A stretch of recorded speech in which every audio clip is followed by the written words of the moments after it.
Through the Ambassadors Fund for Cultural Preservation, the U.S. Department of State supports eligible countries around the world in the restoration of ancient and historic buildings, the conservation of rare manuscripts and museum collections, the preservation and protection of important archaeological sites, and the documentation of vanishing traditional craft techniques, indigenous languages, and traditional forms of expression.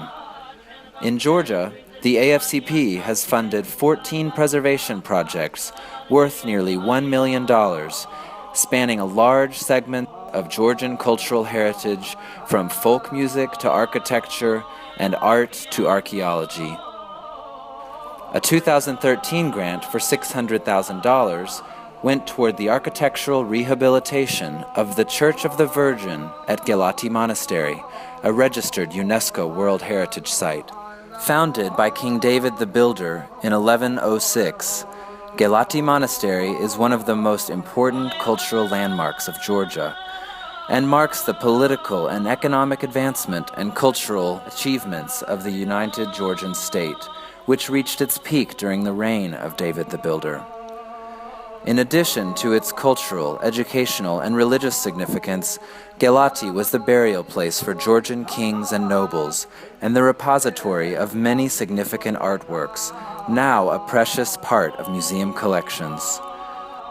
This conservation project is part of a larger site management plan that began with the diagnostic study of the frescoes in the Church of the Virgin in 2003, along with the subsequent conservation of the frescoes of the St. Marine Chapel in 2012.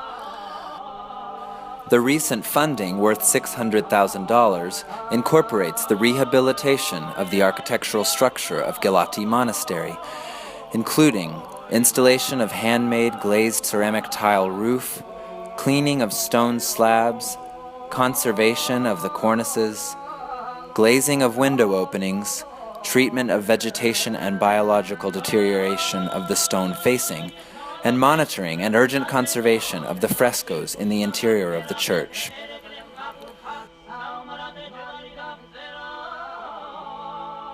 The architectural rehabilitation to the Church of the Virgin, the most important and largest building of the monastery, will be a successful step towards the protection of the monastery and its further site management and maintenance.